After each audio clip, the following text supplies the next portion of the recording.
Welcome back to 21 Boom, and today we are going to take you through core strength and endurance by design. So Coach McCoy here, and I've got some of you online, which is great. For those of you who are watching this on demand, this is a Learn by Doing seminar series. We just recently have covered a deeper dive into milestone number 1, which is really the active straight leg raise. And today, with core strength and endurance by design, we're going to take a deeper dive into milestone number 2. So this could be really helpful. We're going to probably spend the next, 40 to 50 minutes just kind of taking a little bit deeper dive, because you know what? Doesn't everybody want better like abs and core? Let me see a show of hands. Yes, right? We all want that. So today what we're going to do is we're going to spend a little time deep diving into that. So I hope you guys are ready to rock and roll. Let's do this. Let's go right into the first piece of this, which is just really a brainstorm on why you want to improve your abdominal area or your core, whatever you're using to define that. So just think about those things, right? And you know what? You might say to yourself, you know what? I want to look better, right? Do you think that's probably something that you are interested in? Like, I want that six-pack or whatever, right? Probably. How about you want to, maybe like move better or be stronger for the different things you do, like maybe functional improvement, be able to do the things in life that you want to do, maybe decrease any pain that you have in your back by strengthening your core. So, there's a whole laundry list of things that we could brainstorm. Think about those things that come to your mind. And that's not an exclusive list, but that's just a quick little thought that I have working with clients.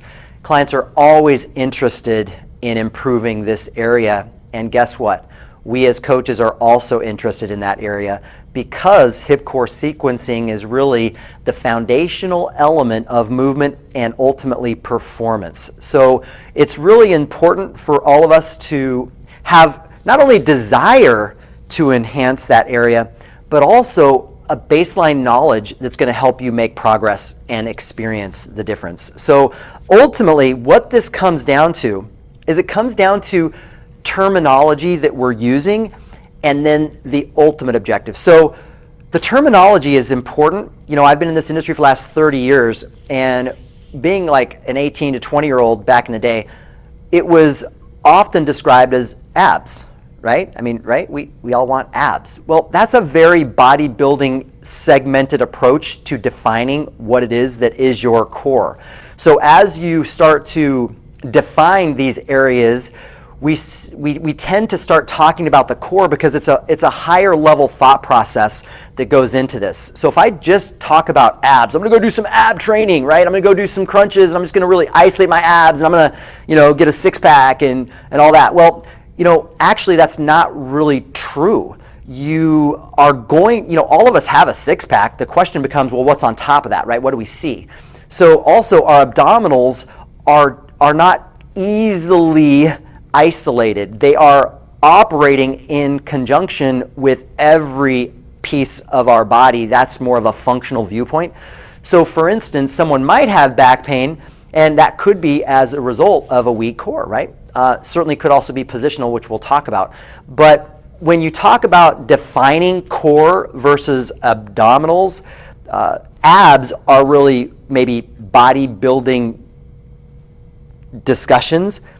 Core is more science-based, and we really want to go in the direction of defining that as core, because we want to represent the entire area, which is about, I would call it mid-chest to mid-thigh all the way around. So we really want to define that as core training, because there's a neurological component that's going to drive this, as well as the outcome, which is ultimately, I want to dial in on feel and function.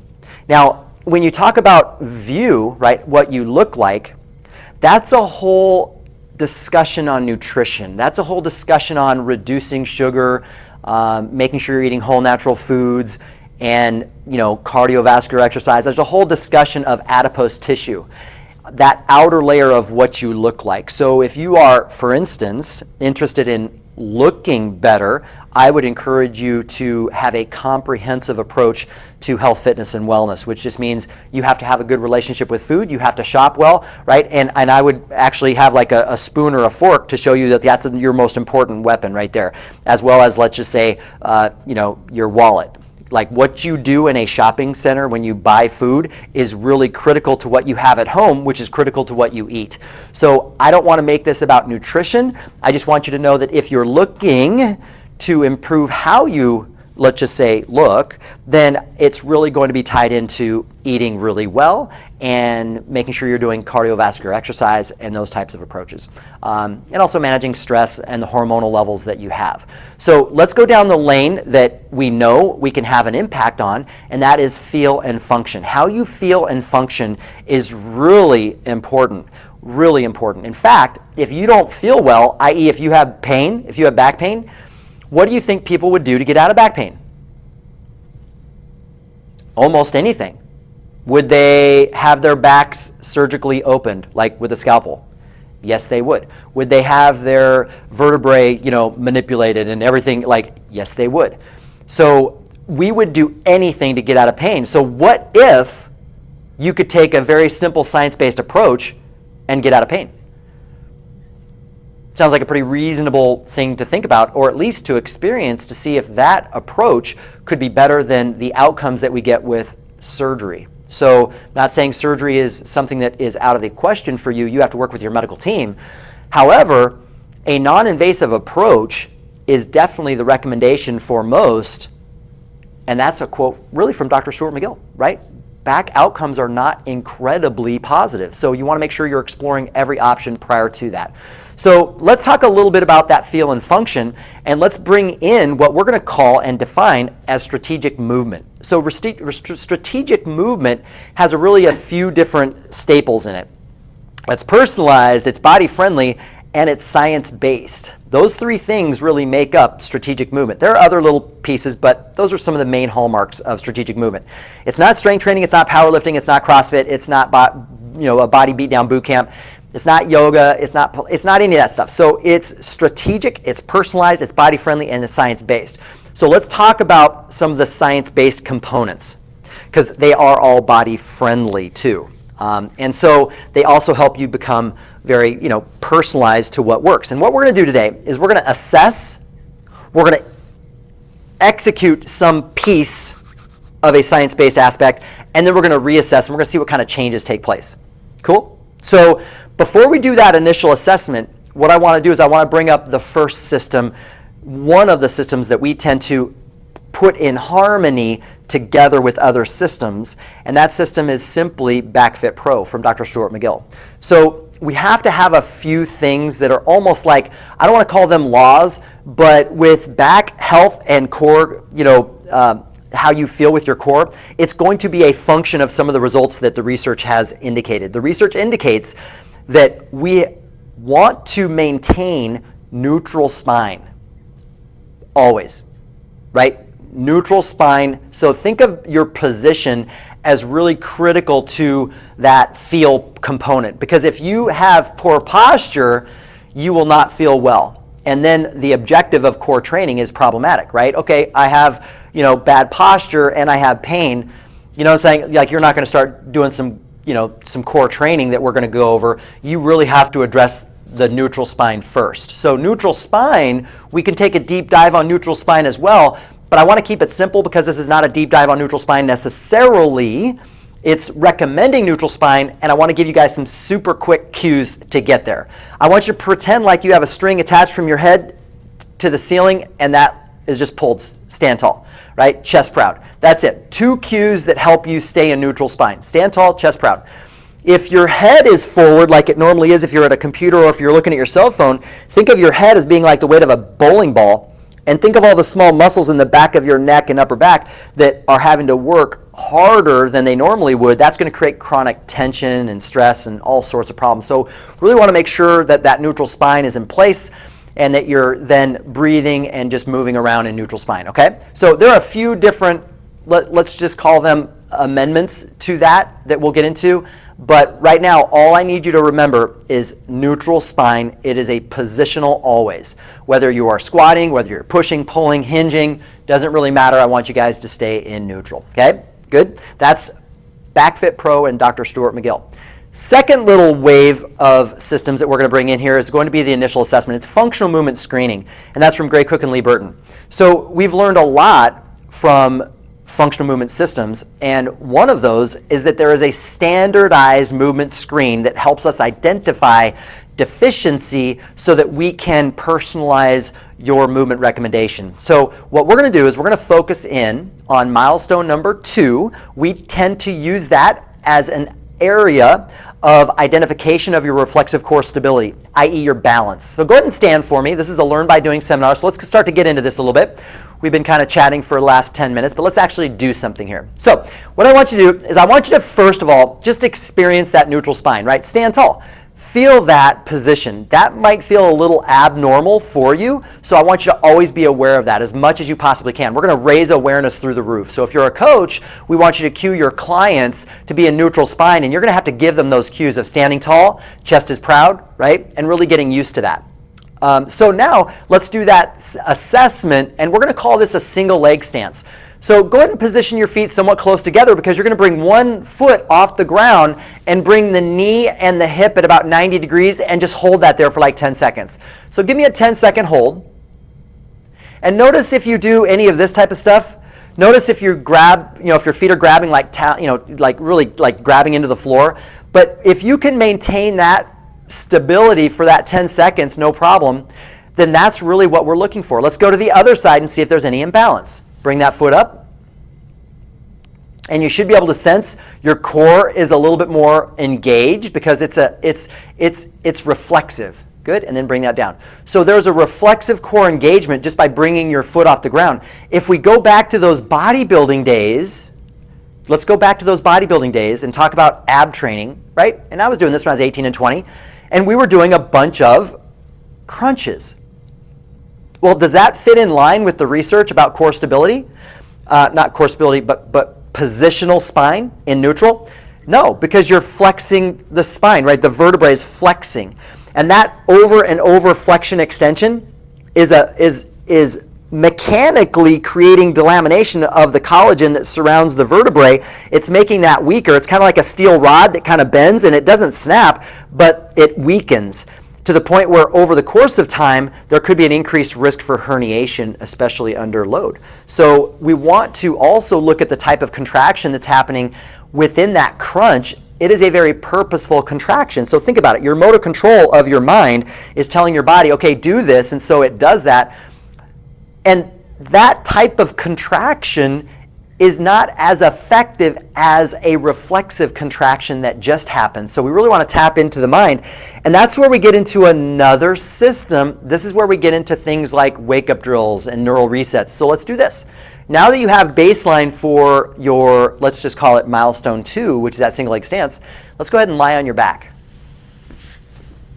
Yep, come with me. Let's do this. We're going to go back and forth here, and I want you guys to just breathe and relax. That's it. Let's keep the tongue on the top of the roof of your mouth. Let's inhale and exhale through the nose, and just relax your body. Toes should flop to the side so your deep glutes are relaxed. And I want you guys to stay here for, 30, 45, 60 seconds, whatever, but just try to relax your body. Be present. You can bring that air to your pelvic floor. And you could stay here longer, but I think that's going to be fine for now. What I want you to think about is I want you to think about rolling to the side, and I want you to go ahead and get into a tabletop position. You're going to walk your hands back to your legs. You're going to tall kneel. You're going to now go half kneeling and then go ahead and stand. That's all neutral spine, getting up from the ground. And now what I want you to do is I want you to go back to, kind of shake it out a little bit, make sure you're good. Go back to your single leg stance. Opposite leg, yep, one leg's up, one leg's down. Just stabilize there. For like 10 seconds. Let's go to the other side. Same thing, like 10 seconds. And right back down. And all I want you to do, and we don't have to verbalize this necessarily, but I want you to think about, did that feel better, worse, or indifferent? That's all I want you to do. Better, worse, or indifferent. So what we could do is we could take a little score chart right here, and we could put your name on it. And we could say, okay, breathing, did that impact my single leg stance? Was it positive, better? Was it negative, minus? Or was it a 0, the same? So you think about that yourself. You kind of keep track of a little score sheet for yourself. And now let's go into another piece. Let's go into some wake-up drills. So I want you to go back to your back, all the way down. Come on, stay with me. We're going to go through this, and we're going to gradually build this up. All right? We're going to gradually build up. So now what we're going to do is we're going to do zone 1 of what are called wake-up drills. So this is called Reflexive Performance Resets wake-up drills. And just kind of relax for a quick second, and then take your fingertips on both hands and dig into your sternum. And dig hard. Dig hard so it feels uncomfortable. Go up and down, dig hard, and breathe. Try to relax your body while you do this. And then take your fingertips and trace underneath your ribs. And I want you to dig in hard and then just kind of slice back and forth, just kind of like under the edge of the ribs. Up and down, dig hard. Fish around in there for any tender spots, anything that might be a little restrictive. Continue to breathe. Good. Spend a little extra time with that one because that's your diaphragmatic wake-up drill. Next up, now we could do each wake-up drill individually and go back and reassess, but just for time's sake, we're just going to do zone 1. So I want you to find your belly button with your hand, one hand, and then go 1 inch over, 1 inch down.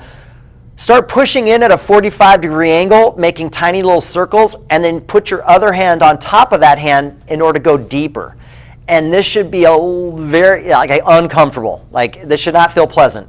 Dig in with tiny little circles. Breathe. Try to relax. Good. Hit both sides. That's it. Dig hard. Breathe. Excellent. And now let's go into the next one here. Take your thumbs. Find the base of the back of your skull. And I want you to dig in laterally. So dig in right at the base of the skull and find any hot spots in there. Try to relax your head.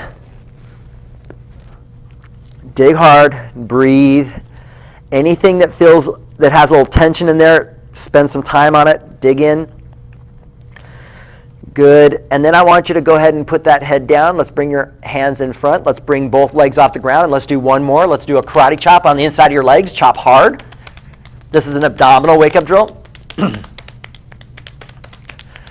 Yep, right on the inside of the legs, from the knees to the groin. Karate chop hard.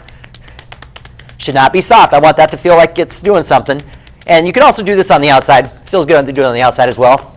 Great fist, hit the outside. Okay, excellent. Let's get up the same way, right? Let's go ahead and roll to your belly. Hinge, walk your hands back to your legs. Tall kneel, half kneel, load your back toe, stand tall. Shake it out for a couple quick seconds. And then let's go back to a single leg stance. 10 seconds.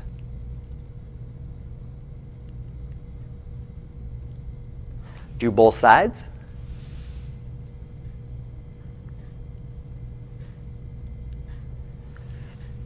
Good. And then what I'd like you to do is kind of keep mental, or actually keep score of, did the wake-up drills impact my single leg stance positively or negatively? So think about that and kind of keep track of it, because we're going to go through a few things. And for those of you who are online joining me, give me a thumbs up if it impacted you positively, the wake-up drills, or a thumbs down, or a thumbs even, it didn't. Okay, good. So that's excellent. So quite a few of you, it did impact you. Going back to breath, I didn't ask everybody, but going back to breath, negative impact, positive impact, or no impact? Just to see a show of hands. Okay, excellent, awesome. Okay, so next up, now what we're going to do, we've done some breath, which for a majority of you, that impacted you positively. We did wake-up drills just at zone 1, and for most of you, that impacted you positively.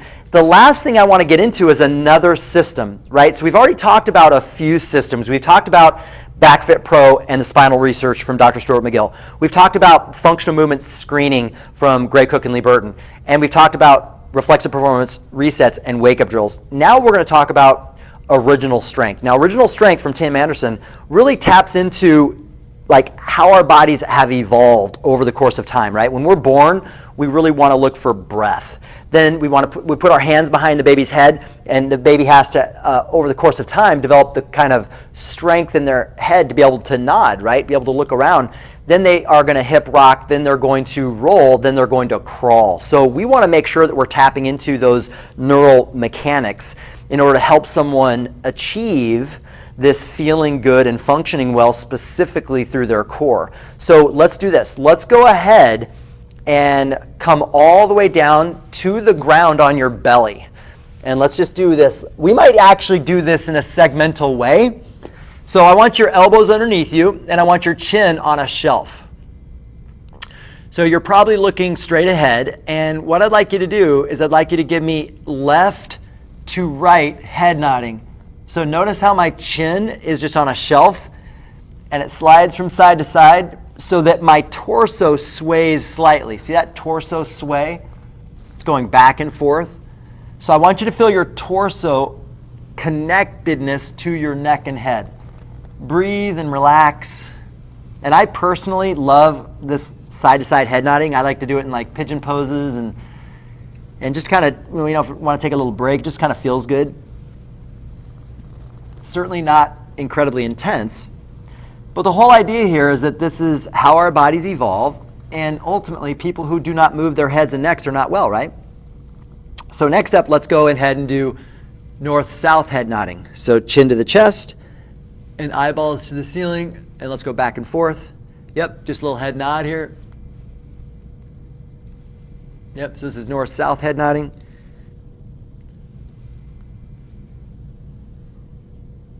And you can do that for as long as you want. I've done a few of those, so I'm feeling fine with that.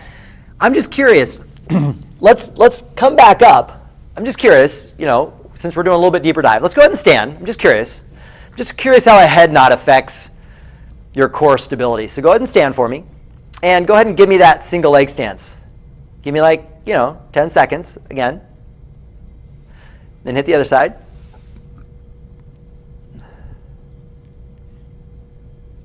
And up, down, or even with those thumbs. What do you guys think?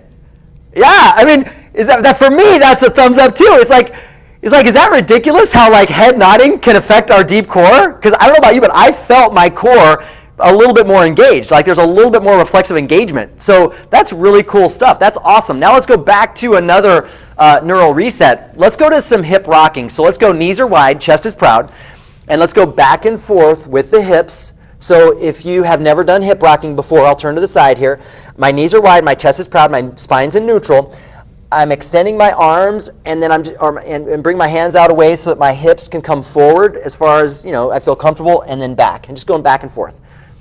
So this should feel really good, getting into your hips. You're trying to maintain that neutral spine, keeping the arms basically locked, and your hips are just going back and forth. So that's a regular hip rock. You can add in that north-south head nod with it, which also feels great. And you're breathing, and you're just starting to move the body the way the body is designed to move. This is going to turn everything on, guys. It's just awesome stuff. Now let's bring your hands a little closer, chest proud. You guys should be able to see me from the side. I'm going to bring one leg out, directly out to the side, so it's like a perpendicular. And I cue this generally. I don't think this is super critical necessarily, but I generally cue it toe forward and also the foot down. You could cue it toe to the ceiling. I don't really think that's, I don't know. You're just ultimately, you want to feel some mobility, some stretch of the adductor area. So you're going to sit back, chest proud, and really get into mobilizing the hip. And you're breathing. Good. You could spend as long as you want there. Just kind of listen to your body. When you want to switch sides, do that. There's a lot of different types of hip rocks that you can do. Ultimately, what we're doing is we're mobilizing the hips. And that's going to help you squat. It's going to help you hinge. It's going to help you move your body, which is important. Good. So once you do a few of those, let's just throw in that pigeon pose that I talked about. We'll consider this kind of in the family of hip rocking. But that's where you bring one leg up, slide the other leg up and through, chest is proud. Give me that little pigeon pose. Good. Now from here, I was mentioning the side-to-side head nodding in this position. Go ahead and do that. Go ahead and integrate that in. That side-to-side, and that should feel awesome. This is one of my favorites. But I want you to find your favorites. Try to determine what feels good for you. Good. Take as long as you want there, and then we're going to switch sides. Good. Breathing.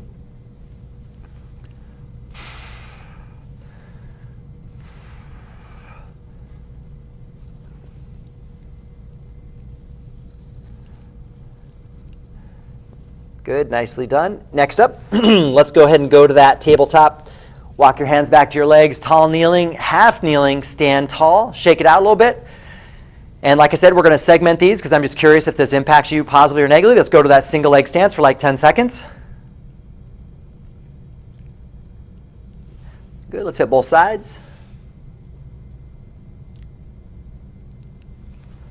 Good, same thing. Grade that if it's positive, negative, or indifferent. Let me see a show of hands. What you got?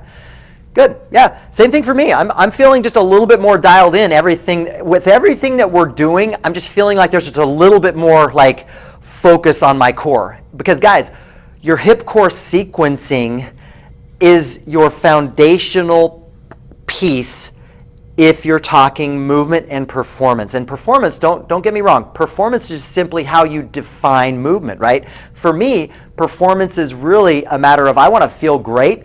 I want to be able to like play with my kids. I want to be able to like hike or run or play tennis or basketball. That's performance to me. So performance isn't like I'm going to the Olympics.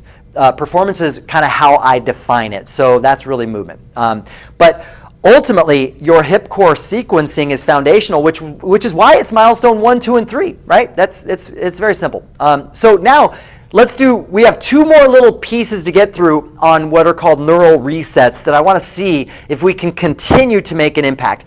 The next one is the signature corrective exercise for milestone 2. So now we're actually really getting, this is really where it gets exciting because all this other stuff that we've done, we may not even potentially do if I'm working with a client. I might just skip right to this one. Who knows? But I just wanted you guys to see when you do a deep dive on this stuff, all of these things can make an impact. Now, if I was working with a client and I just had them breathe, I may not have their mindset and they may be like, Corey, dude, nothing happened, right? So mindset is really important.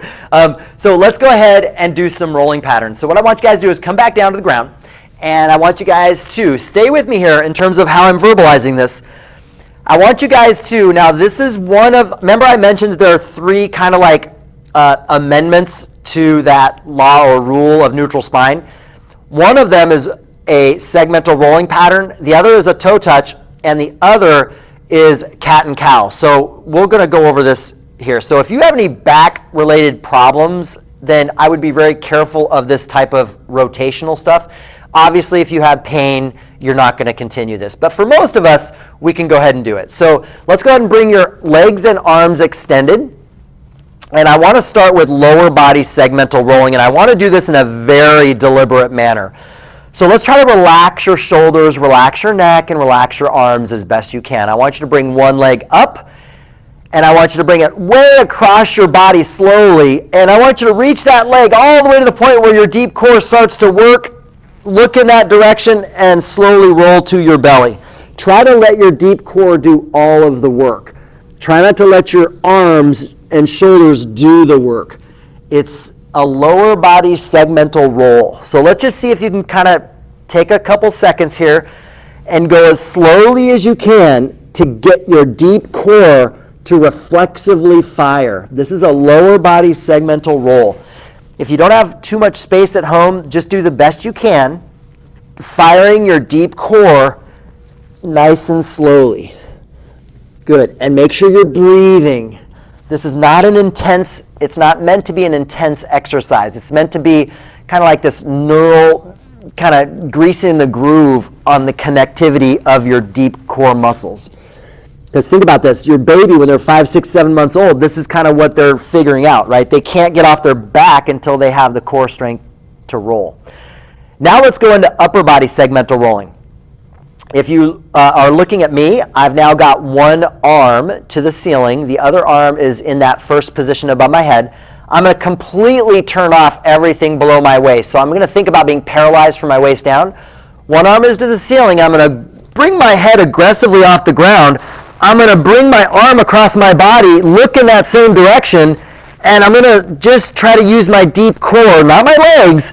I'm going to try to be very, very deliberate about how I'm doing this. And I'm going to let that just marinate, breathe. I'm using that deep core, and I'm going to slowly roll into a Superman or Superwoman position, and my legs are going to be paralyzed. So let's just see if you can be disciplined about that to try to relax your lower body and let your core do the work. Good. Remember, use your eyeballs as a weapon because neurologically, your eyes go first. It goes eyes, head, body. That's the sequence. Eyes, head, body are going to move. Good. So super slow. Breathe. The slower you go on these, the better. Try not to cheat, otherwise known as compensate, by using your lower body. Don't let your lower body bail out the weak link, which in this case is your deep core. Good. Excellent job. And now let's do one more. Let's do a hard roll. So arms and legs extended, bring them both off the ground just a little bit with the head, and then super slowly roll. So it's a hard roll. It's a hard roll. Arms and legs barely off the ground. Super slow hard rolls. Beautiful. Most of you should be able to go from your back to your belly, but it's your belly to your back that might create some issues. So arms and legs barely off the ground, and let's see you roll. Good. If you guys look at me, my arms and legs are barely off the ground, and my core is really pretty dialed in, so I don't need to cheat in order to roll in any direction. And how does that help me? That helps me play hoops with 20-year-olds and block people out, get balls, perform at a high level. So that's really cool stuff. So let's go ahead and go to your belly. Let's go ahead and tabletop. Walk your hands back to your legs, tall kneeling, half kneeling. Load your back toe. Stand tall. Shake it out a little bit. Whew.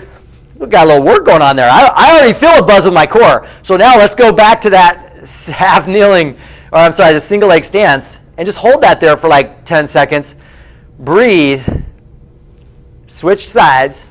And let's just kind of see how that feels. Take that for a little test ride. Yeah, so once you get done with that, I want you guys to, again, kind of keep score, see if there's an improvement or not within your your single leg stance, and give me a thumbs up. Does that feel better, worse, or indifferent? Yeah, and for me, it's the same thing, right? So for me, I just feel like really, like that one right there gave me the biggest, wow, it's like a light bulb went off. Did you guys feel that a little bit more? Like, did you guys feel like that really kind of hit that area? A little bit more than like breathing, right? A little bit more than like maybe some wake-up drills. So that's why that one is considered to be like kind of like the signature corrective for milestone number 2, a rolling pattern. So if you have a client that doesn't have reflexive core stability, I'm thinking right away, hey, some rolling patterns could be really good. Now let's start to get just a little bit higher level. So let's go back down to the ground and let's bring in the last of the 5 neural resets, and this is crawling. So my preference, and this might be a challenge for quite a few of you, but my preference is to bring you into a tabletop, load your back toes, bring your knees barely off the ground, and for those of you who have never crawled before, let's just do that. So see my spine, it's in neutral, it's not rounded. See, I'm rounding it right there. I'm going to avoid that. Chest is proud, neutral spine. I've got that little lordosis of my lumbar spine. And let's just bring your knees barely off the ground. So they're just hovering. And just feel your core engage, and then right back down. So it's kind of like a light switch, right? You bring your knees off the ground, that's the light switch is on. Come back down, light switch is off. So that's a neurological little mechanism here. Knees off the ground, core fires, right back down, right? Boom. So that's a cool engagement. Next up, let's do like 15 seconds worth of knees are off the ground, and you're going to give me a slow and controlled leopard crawl, which just means you're going in this opposite arm, opposite leg, back and forth. You don't have to go very far, just back and forth. Let's see if we can keep our knees off the ground for 15 seconds. Breathe. Halfway there. 5 seconds. 4, 3, 2, 1, and let's go down to the knees. Stay there for a quick second. Let's just do this one more time, and then we're going to reassess. So let's do 15 more seconds. Ready? Here we go. 15 seconds, low and slow. Stay long with your torso, so don't bunch up your legs because then your spine's going to round. Really opening up your core to be worked. 5 seconds. 4, 3, 2, 1. To your knees. Walk your hands to your thighs. Tall kneeling, half kneeling. Load your back toe. Stand. Shake it out a little bit. Breathe. Relax. When you're ready, Reassess. Both sides.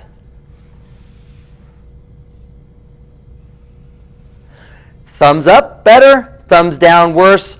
Even. Good. Wow. So such a big impact, right? I mean, really cool. I mean, I don't know about you guys, but just doing like 15 seconds worth of crawling, now my core is just like super lit up.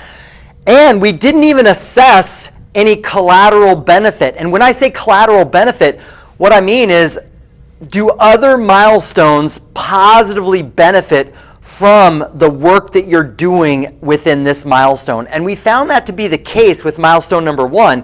When we did a deep dive on milestone number 1 and we enhanced that area, that hip core sequencing with the active straight leg raise, other things improved, like milestone 2, 3, 4, 5, 6, 7, 8, all the way up to squat patterning, right? So we didn't assess your squat initially, but you know what?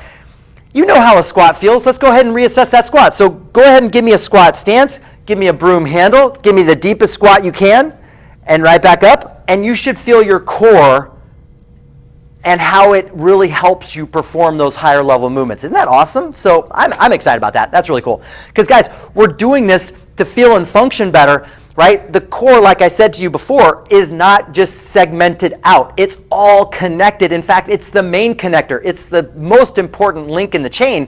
And when I work with clients, guess what they've probably eliminated within their training, i.e. they don't train. And if that's the case, then they're super weak because they've been sitting a lot.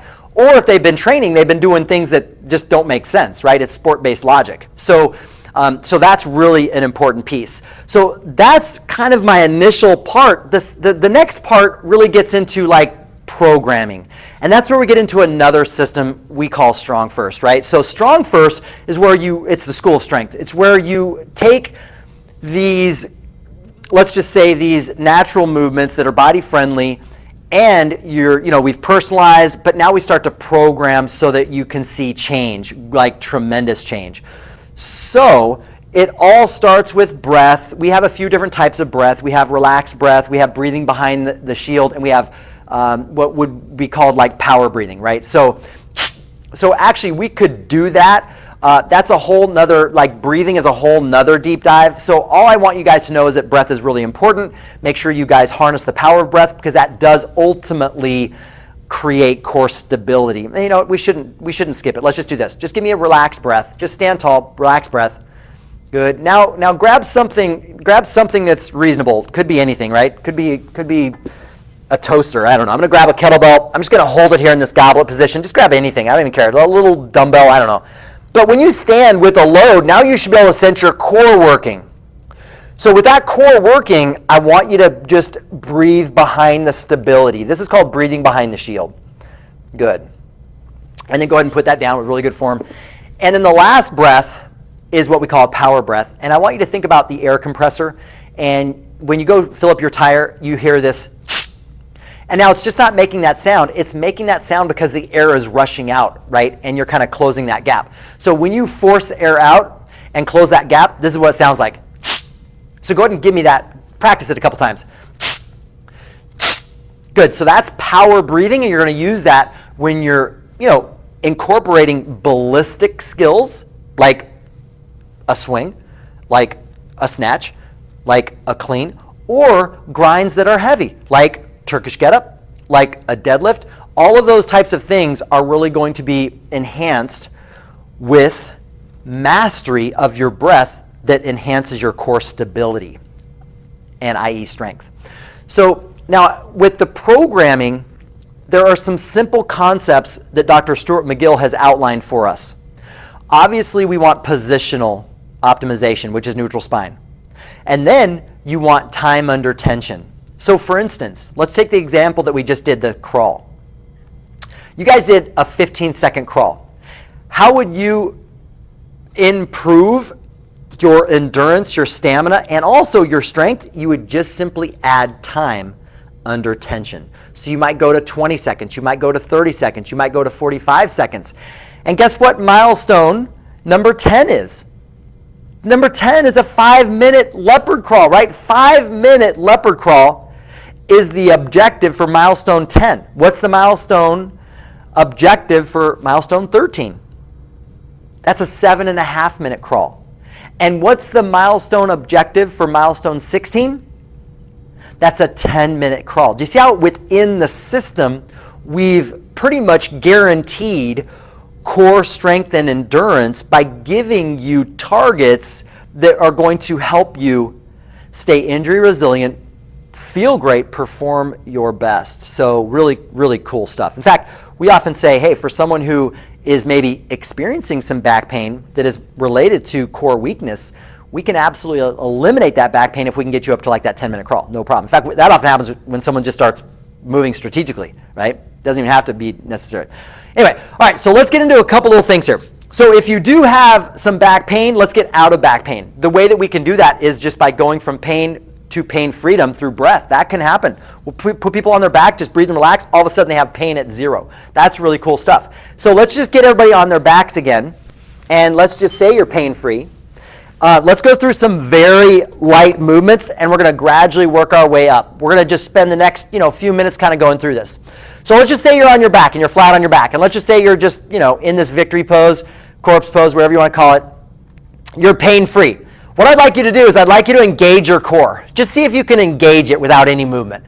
Good. So you've got a nice little ability to engage, and I'm not necessarily telling you to flatten your low back. If you feel like that creates more stability, then that's great. Or you can leave that spine in that complete neutral. That's fine. It's wherever feels more stable to you. And now let's bring one leg up. Good. Same thing. I'm creating this stability in neutral spine, so my back hasn't changed at all. But again, for you, that might be a little bit different. Just create stability. So you've got the one leg up, and you should be able to sense now your hips kind of involved, but your core is working a little bit harder. The progression here would bring both legs up, maintaining that neutral spine and breathing behind the shield. You should be able to sense that. Just kind of tap your abdominal area here, and that should be working a little bit. Now, it shouldn't be a maximal effort, but you should be able to feel that. A nice little progression from here could be taking this from engagement to these legs up to now we can go into, I would call this isometric abdominals. So I would now put your hands on your knees, and I want you to push your hands into your knees, and I want you to push your knees into your hand, creating tension through your midsection, and breathe. Good. And let's try to increase the intensity here, like challenge yourself a little bit. Breathe. Good. And now take a quick little breather, because that should kind of fatigue. You might have a little fatigue in your hip flexors. Those things may not be used to working a little bit. All right, let's go back up. 2 legs up. Put your hands on your knees. Push hard so you feel your core working. Good. Now let's start to switch things up a little bit. Let's go to one hand up on the knee and one hand down to the side. This is going to work your core a little bit differently. Breathe behind the shield. Good. And now let's switch hands. So one hand is on a knee, one hand is off, right? So this is working the core a little bit differently. Now let's put that opposite hand on the opposite knee. Now you're going to work spiral lines. Breathe. Now if this is getting a little hard for you, you might feel your low back start to flatten to create more core stability. It really depends. Let's go to the other side on the spiral line. Breathe. Good. And let's take now both hands, cross them, and same thing. Knees in, hands out, breathe. And let's go ahead and relax. Wow, that should actually feel a little challenging, right? Let me see a thumbs up. Was that a little challenging? That could be really challenging, couldn't it? So it's just almost like a you can challenge yourself as much or as little as you want. I find that to be a really good series of exercises to take people through, that they have a lot of leeway from low level to a higher level of intensity without getting anything that might be considered higher risk of injury. So that's what I would call isometric abdominals with a variety of positions. That's a really good exercise, especially for a coach working with a client who's kind of just coming out of some back pain, right? Getting them pain-free and then starting to have them engage their core and actually having them feel that. So then you could end up going into a true dead bug. True dead bug is where your arms and legs are up. I would just keep the knees bent. And now you can go opposite arm, opposite leg away, right? And just go back and forth. And this is more like a true dead bug. And you can do this in a slow, deliberate manner. You could do this where you have a little hold at the end, But this can be as easy or as hard as you want, i.e. if you want to make this super hard, higher and advanced, you can go both arms and legs out. Try that a couple times if you're advanced. Really maintaining the neutral spine and focusing on your breath. Neutral spine, so positional and breathing. That should be really challenging. And that feels so good too. Excellent. All right, so now you've got all aspects of, that dead bug. Now what we can do is let's go ahead and roll to your belly again. Go to that tabletop. And notice, guys, that we're doing a lot of this on the ground. We haven't even brought them up to a standing position yet. But let's just do a true bird dog. Now, a true bird dog is one of the big three from Stuart McGill because of the benefits of the entire core on the spine stability. So go back and forth, and you can program this in a variety of ways, right? You guys can do, more, opposite arm, opposite leg, and just do reps on the same opposites. Or you can do this isometric hold. There's just so many ways you can program that. The whole point is that you're relying upon time under tension as a way to progress. That's the whole point there. But that's obviously a great exercise and really hits your backside. The backside is everything back here, right? When you talk abs, do you see how the word abs, like ab training, is so limited that we would rarely use it in higher level coaching circles? We really want to use core training because it really kind of takes into consideration the entire 360-degree position. Okay, so now we've done some bird dogs. Let's go into some planking. So let's go down to the ground. You could do some modified planks from your knees, but let's just transition right to a true plank. Now your toes and your elbows and forearms are down, and just hold that position and breathe. Again, paying attention to your neutral spine, head in neutral, and breathing behind the shield. Good, now relax. The way that I would encourage you to add some spice to this is just to simply start going into a hard style plank. So that particular plank, the intensity there, if I asked you to give me some feedback on, let's just say, where's the intensity, right? From 1 to 10. 1 is like you're lying on a sofa, 10 is an all-out effort. I would probably say most of you would say somewhere between a 3 to a 5-ish, right? So now let's go ahead and bring that intensity up. Come all the way up into that plank. And now keep your feet somewhat together. Squeeze your hiney together. Pull your elbows down. Crush your hands and breathe. Create maximal tension for everything that is below your neck. And relax. And you probably sensed that probably went up to 7, 8, maybe even a 9. Let's see if you can get as close as you can to a 10. Tuck the toes, elbows underneath you, plank. Now squeeze the glutes hard, pull the elbows down, breathe at 10. Give me a 10 effort, breathe. 5, 4, 3, 2, 1, and relax. Good. So same thing.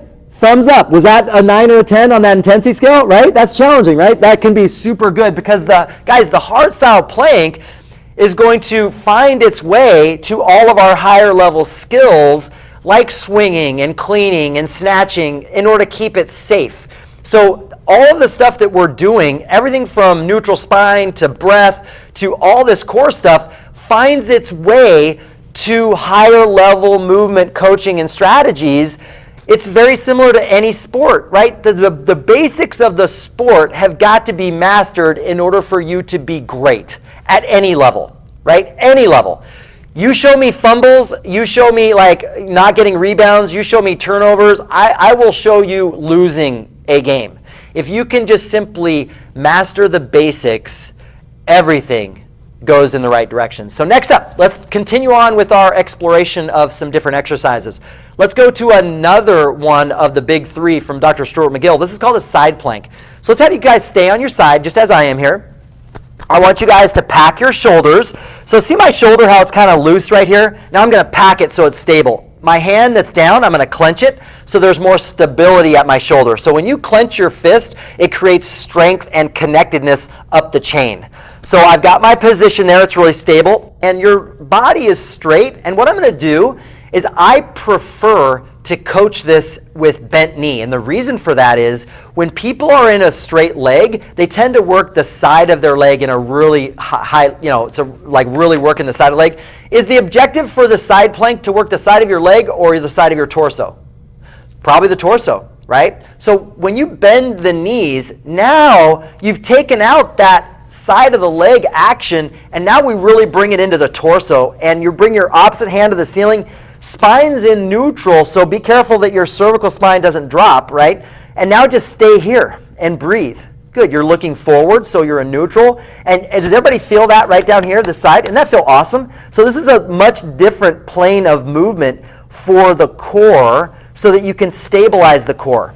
And that's really good stuff. So let's go ahead and hit the other side, just so you don't want to, I don't know, my side is feeling a little tired already. So body straight as a board, right? Bend the knee at 90 degrees, hips off the ground, arm to the ceiling. Just hold that there. Now the way to make this harder is to do the hard style principles. So I want you to dig that bottom knee into the ground, dig this elbow into the ground. You feel that increased tension? Breathe. You can make that as hard as you want by breathing behind the shield.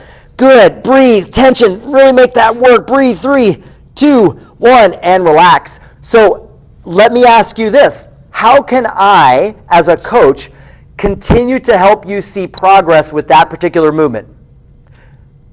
Time under tension. That's right. Simply go longer. That's it. Right? So you're going to see in our programming with what we call the secret sauce, is you're going to see the time of a lot of these movements start to increase, right? Not only the crawl, like I mentioned, which is basically endurance strength training, but on the side plank, on dead bugs, on all sorts of different things, you're going to see time increasing, and that's really what's going to create more core stability, endurance, and strength. Let's keep going here. So the next one that I have in line, and again, this is not an exclusive or a exhaustive list of core exercises. We can come up with a zillion, right? This is just some of the ones that I would want to highlight for you today. But I would get back to that crawl. This is another good time. In fact, let's do another crawl, but let's add a little time to it, just so you kind of sense the difference here. Let's do a 30-second crawl. So I've got you on the clock. Let's go ahead and start. Just a 30-second crawl. We've already done 2 15 seconds, so now we're going to bring a little bit more time under tension. And then what we might do is we might do a final assessment of that milestone 2, and then I'll just kind of talk about some higher level strategies, and then I say we wrap it up for the day. Good. Low and slow. That's it. Great job. Almost there. 3, 2, 1. All right. Nicely done. All right. Let's go ahead and stand. Whew. So we got a little workout here, guys. We're not even trying to get a workout. We're getting a workout. All right, let's go ahead and reassess that single leg stance for like 10 seconds. Wow, do you feel that dialed in? Like I'm just feeling like so just like centered. It's not even funny. Other side, like my balance is just like boom, right? I feel like I can just, you know, like look at this stability. The stability I have in my deep core allows me to be mobile everywhere else. I mean, that is going to help me perform, guys. That is why this is such an important milestone. Milestone 2 is so important. Same thing with milestone number 1. Like milestone number 1 and 2 are just like so incredible. So incredible. Like if this is all the training you did, like good night. Like that's all we need, right? Okay, so now the higher level strategy here is really when you start getting into that stuff with like human movement. Because now if we get into that squat patterning, and let's just say if we go into like a goblet squat, and do you see how my core is like firing big time? So the load increases are going to absolutely start working my core at higher levels, integrated into those human movements like squatting, like pressing, like pulling, like hinging, like all that stuff is so good. So we don't want to minimize the importance of human movement because the core is working in such an important fashion all along the way. And then you've got some really cool exercises as well, like I just showed you that I was doing without even really like talking about it, is a carry. So I could do a suitcase carry, right? I could do a farmer carry. Notice I'm picking up bells with really good form on a deadlift. If I just carry these bells around like this, like think about how my core is reflexively engaged. Like this is such cool stuff. Now your body really likes bilateral load, which means equal load. But what if I do that suitcase carry? Now I'm working spiral lines. This is actually a higher level movement. I'm working spiral lines, staying stable in that neutral, breathing, like really cool stuff. If I want to make that a higher level movement, maybe I rack it. Now my core is working even harder. Maybe I march. A lot of different elements here. Maybe I overhead carry something, right? Just a lot of really beautiful things happening with carrying in a variety of different positions. And same thing would apply, time under tension, right? Some of these, all these principles really stay true all the way through. Neutral spine, time under tension, breath, breathing behind the shield, all that type of stuff. And yeah, so then you get into higher level things as well. You know, you could do stir the pots, which is basically on a stability ball, like, and maybe I should just show you that. I didn't bring a ball, but stir the pot is another big one that McGill really likes based upon his research. So you should be familiar with it. So I want to make sure that I don't shortchange you and not show it to you, but right, you'd be on a ball in a plank position and just give us the rotations in one direction, rotations the other direction, right? You could do kettlebell transfers, which would be here, right? These are always good, back and forth, right? Creating core stability this way. Let's see, what else we got? Body saws, right? You got this thing going back and forth. And you also have, you know, you can do those wheels and things like that. Again, this is not an exhaustive list of things, but those are certainly things that you guys can think about. But you know, that's again, just pretty much what I would cover in a seminar that is really designed to enhance your core strength and endurance by design, right? It's not just happening willy-nilly. It's just not a workout of the day. It's just not guesswork. It's absolute science-based. We know it's going to be effective. We know it's going to be safe and personalized for you. It's the low-level milestones which are critical. This is milestone number 2. So I hope that we've given you guys a lot of good information. I hope you guys have actually done this. This is a Learn by Doing seminar. This is going to apply to every session within strategic movement, specifically the secret sauce that 21 Broom brings to the table. So make sure you guys are doing strategic movement 3 days a week. It's going to optimize everything in your life. You just show up, make it happen, participate. Consistency is key. And then you're going to do cardio on your own. You're going to eat whole natural foods, and that is a wrap. Coach McCoy, I hope you guys had fun. Join us for our next seminar in our seminar series, Learn by Doing. And we will see you guys in the near future. Remember, I want you guys to trust the process and stay strong.